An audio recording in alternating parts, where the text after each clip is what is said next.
திருவண்ணாமலையிலிருந்து வந்திருக்கிறான்.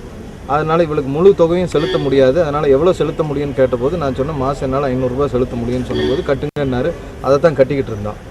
அதனால் இவருடைய உதவி பெறுற எல்லா பிள்ளைகளும் தனியாக இவருடைய பங்களாவில் தான் தங்கணும்னு சொல்லி ஒரு உத்தரவை போட்டிருக்காரு. அதனால் அந்த பிள்ளைகள்லாம் இங்கே தான் தங்கிட்டு இருந்தாங்க. இந்த பொண்ணு இன்னொரு பொண்ணு 2 பேர் எதுக்குமே ஒத்துழைக்காமையே இருந்திருக்கிறாங்க. அதனால் இவங்க 2 பேர்த்தையும் கெட்ட வார்த்தையிலையும் கண்டபடியும் திட்டியிருக்கான்.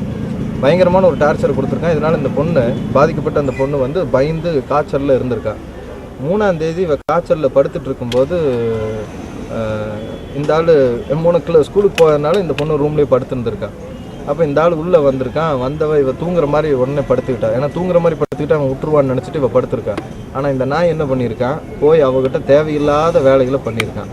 ஒரு படிக்கிற ஒரு மாணவிகிட்ட இவன் அத்துமீறி எல்லை மீறி நடந்தோன்னே அவள் கத்தி அலறி அடித்து நேராக ஓடி வந்து அங்கே வேலை செய்கிற ஒரு குக்கு மூலிமா அங்கேருந்து எங்களுக்கு தொடர்பு கொண்டு அந்த பொண்ணுடைய ஃபோன்லேருந்து எங்களுக்கு ஃபோன் பண்ணி இந்த விஷயத்தெல்லாம் எங்களுக்கு சொன்னதுக்கப்புறம் நாங்கள் போய் அந்த பொண்ணுகிட்டேருந்து நாங்கள் டிசி மற்றது எல்லாத்தையும் வாங்கிட்டு வந்துட்டோம். குற்றச்சாட்டு எழுந்ததும் பிரைட் தலைமறைவானார். பூட்டானைச் சேர்ந்த அனுக்குரா, வயது 14, ஒரு KBS school, Kodaikanal public school 9th standard படிச்சுட்டு இருக்காங்க. இவர் ஒரு 2 நாளைக்கு முன்னாடி அவரோட தாளாளர், பள்ளியின் தாளாளர் பிரைட், இவர் தன்னை மானவங்கப்படுத்தி அசிங்கமாக பேசி கொடுமைப்படுத்தியதாக கொடுத்த புகாரை பெற்று கொடைக்கானலில் 294B 354 section 4 of Tamil Nadu harassment act, அதாவது அசிங்கமாக பேசி பெண்ணை மானவங்கப்படுத்தி துன்புறுத்துகிற இந்த 3 பிரிவின்களை வழக்கு பதிவு செஞ்சோம். பின்னர் சில தினங்களுக்கு பின் கைது செய்யப்பட்ட அவரின் மீது 3 பிரிவுகளின் கீழ் வழக்குகள் போடப்பட்டு விசாரணை நடந்து வருகிறது. பாதிக்கப்படுற பிள்ளைங்க அதை அவமானமாக நினைக்கக்கூடாது. அதை தைரியத்தோடு அவங்க வெளில சொன்னா தான் இந்த மாதிரி கல்பிரேட்ஸ், இந்த மாதிரி களவாளிகள் நிச்சயமாக மாட்டப்படுவார்கள். இப்போ இந்த பிள்ளைகள்லாம் நீதிமன்றத்தில் ரகசிய வாக்குமூலம் கொடுத்துட்ருக்காங்க. நிச்சயமாக இதில் உள்ள எல்லாமே வெளிச்சத்துக்கு வரத்தான் போகுது. வெளிச்சத்துக்கு வரும்போது நிச்சயமாக அவனை தண்டிக்கப்பட வேண்டிய ஒரு ஆள். ஆனால் பிரைட்டின் தரப்போ, பூட்டான் மாணவி 3 மாதம் ஹாஸ்டல் ஃபீஸ் கட்டவில்லை, அதனால் அவரை ஃப்ரீ ஹாஸ்டலுக்கு மாற்ற முயற்சித்தோம், அதை மனதில் கொண்டு போடப்பட்ட வழக்குதான் இது என்கின்றனர்.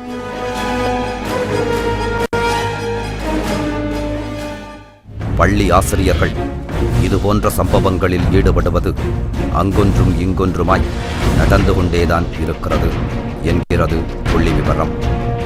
ஆனால் அவற்றிலிருந்து வெளி உலகிற்கு தெரிய வருவது ஒரு சில மட்டுமே. பெற்றோர்கள் தங்கள் பிள்ளைகளை ஒரு பள்ளிக்கு அனுப்பும் போது முழுமையாக ஆசிரியர்களை நம்புகின்றனர். அவர்களுக்கு பிள்ளைகள் மீதான எல்லா உரிமையையும் தருகின்றனர்.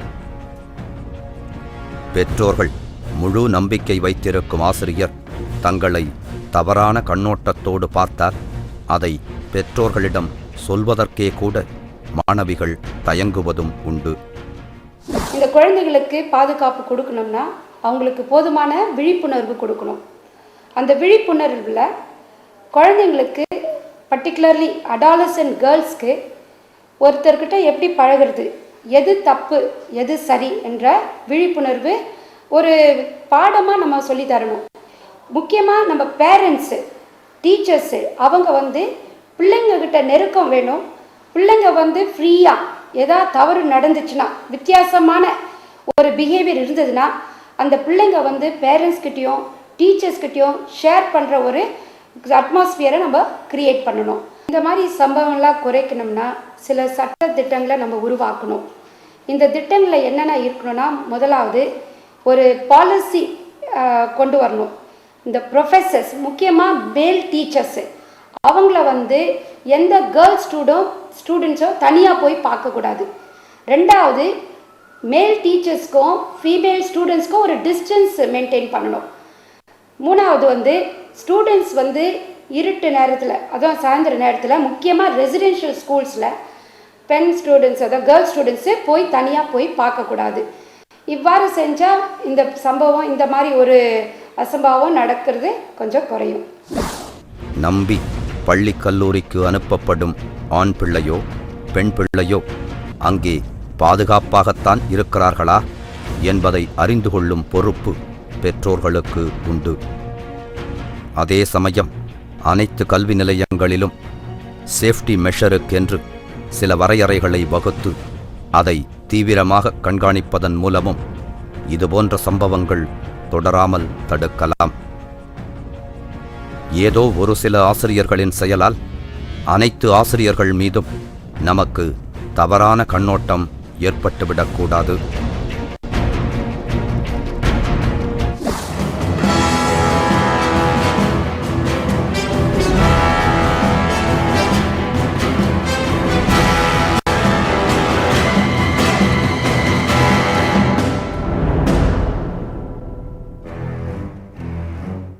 CMT Strong வழங்கும் நடந்தது என் ஒரு சிறிய இடைவெளிக்கு பின் CMT Strong வழங்கும் நடந்தது என் தொடர்கிறது.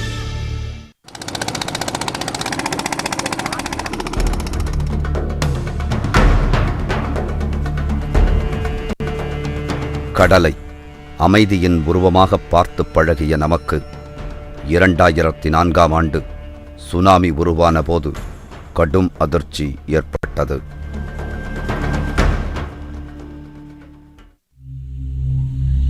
தமிழகத்தின் மேற்கு மாவட்டங்களில் ஒன்று ஈரோடு.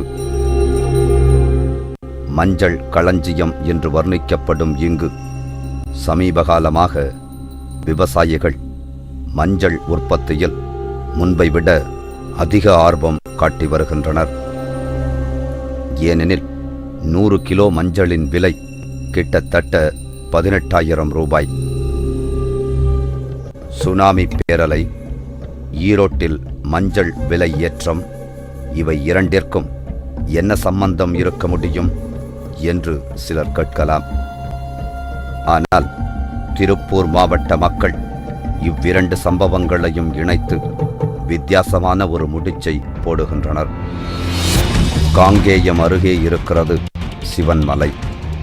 இச்சிறிய குன்றின் மீது பழமையான முருகன் கோவில் உள்ளது.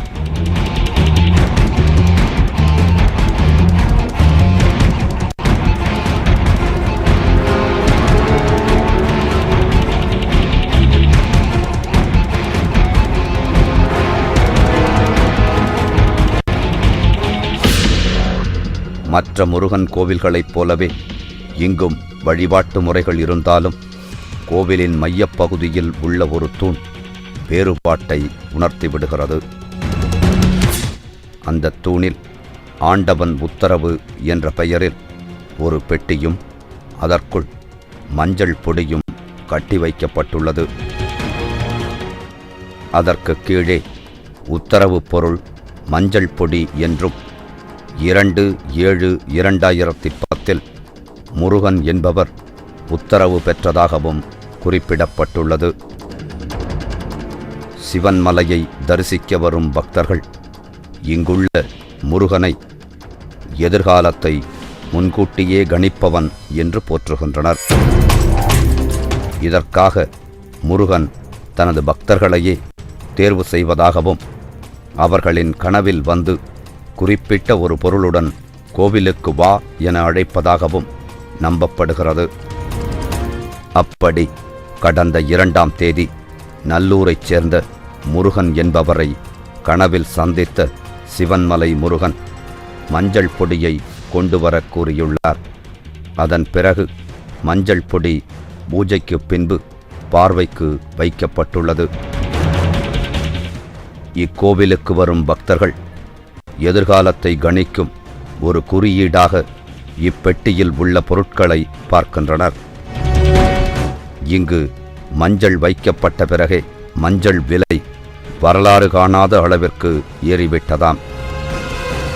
மஞ்சள் வச்சு பூஜை பார்த்தீங்கன்னா 100 கிலோ வந்து 17,500 சொல்கிறாங்க இன்னைக்கு மார்க்கெட் நிலவரம். அப்படி மஞ்சள் எல்லாருமே இப்போ மஞ்சள் பயிரிட ஆரம்பிச்சிருக்காங்க. அது மஞ்சள் விலை ஏறினாலும் ஏறும், அது மஞ்சள் குறைவானால் ஆகும். எப்படி வேணால் நடைமுறையில் இந்த பொருள் எடுக்கிறதுக்குள்ளே ஏதோ நடக்கும். அப்படி ஒரு காரண கருத்தா சாமி.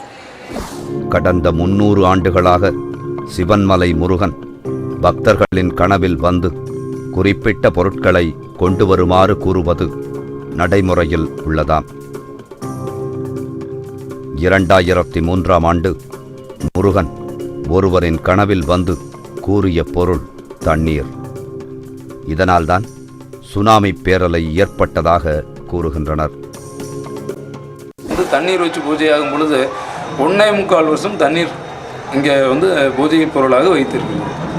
அந்த 1.25 வருஷ கழிவில் பார்க்கும்போது சுனாமி அலை அப்படின்னு ஒன்று பேரழிவு மக்கள் ஏகப்பட்ட பேர் உயிரிழப்பு ஏற்பட்டது நீர்னால். அப்போ அது கூட நம்ம நினைக்க வேண்டியதாக இருக்குது. இந்த தண்ணீருக்கும் அந்த சுனாமிக்கும் சம்மந்தம் உடையதாக இருக்கிறதுனால நம்ம நினைக்க வேண்டியதாக இருக்குது. இங்கே ஒரு அருகில் ஒரு